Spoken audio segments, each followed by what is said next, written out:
Tekina wangu Mupenyu. Shumba ya Juda iriko kurudyi rwake, ndiye Emmanuel mwanakomana wake. Harambi anyerere ku bana bake, achasimuka otora nzvimbo yake. Makore manganiko kwa Farao zvakwana kuitwa napwa Israeli. Nasi haufire pano pagungwa dzoko, ngazvizivikanwe. Mudzikinuri Jehovah Mupenyu.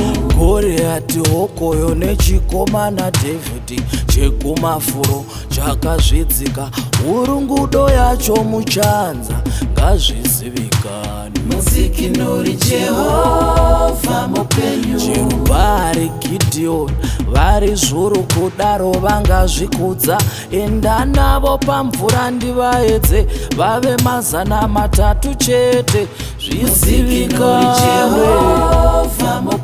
Inganzizi dzeDhamasiko dzine mvuravo yakachena, aiwa Namani narogeza muna Jorodhani ngazvizivikanwe. Anotonga nesimba changamire, Jehovah wehondo musharukwa, ndiye kamutana wakare kare. Anotonga nesimba changamire, Jehovah wehondo musharukwa, ndiye kamutana wakare kare. Rangarira Elia navaprofita vaBhari, kungoshedzera kwake kamwe Jehovah ndokupindura nemoto ngazvizivikanwe.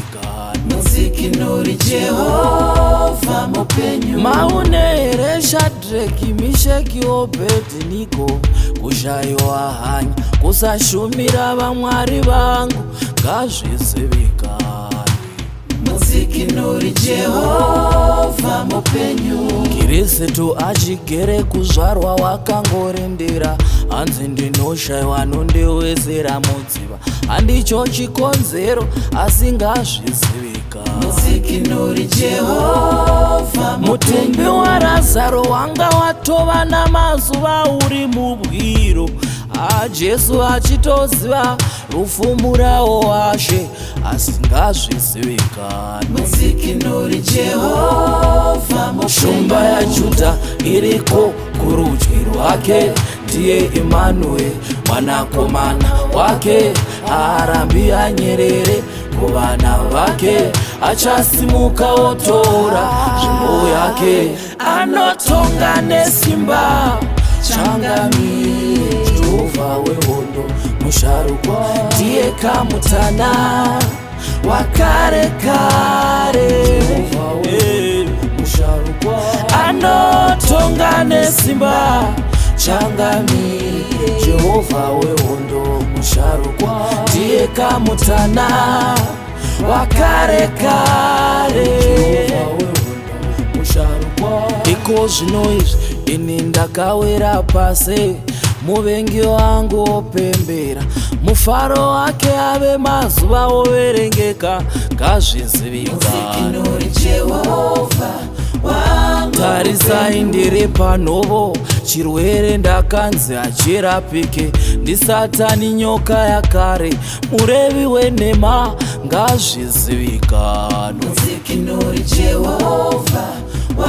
Mbereko chaiyo handinaini yakaramba, basa rakapera kare kare, chandinacho ndakabata pakutenda ngazvizivikanwe. Mwari rangarirai nyika yedu yeZimbabwe, zvinhu zvichioma kudai, zvoda vanopfeka nguvo dzokurwa nadzo ngazvizivikanwe. Shumba ya Juda iriko kurudyi rwake, ndiye Emmanuel mwanakomana wake. Harambi anyerere kuvana vake achasimuka otora nzvimbo yake, anotonga nesimba. Changamire Jehovha wehondo musharukwa, ndiye kamutana wakare kare. Jehovha wehondo musharukwa, anotonga nesimba. Changamire Jehovha wehondo musharukwa, ndiye kamutana wakare kare. Jehovha wehondo musharukwa.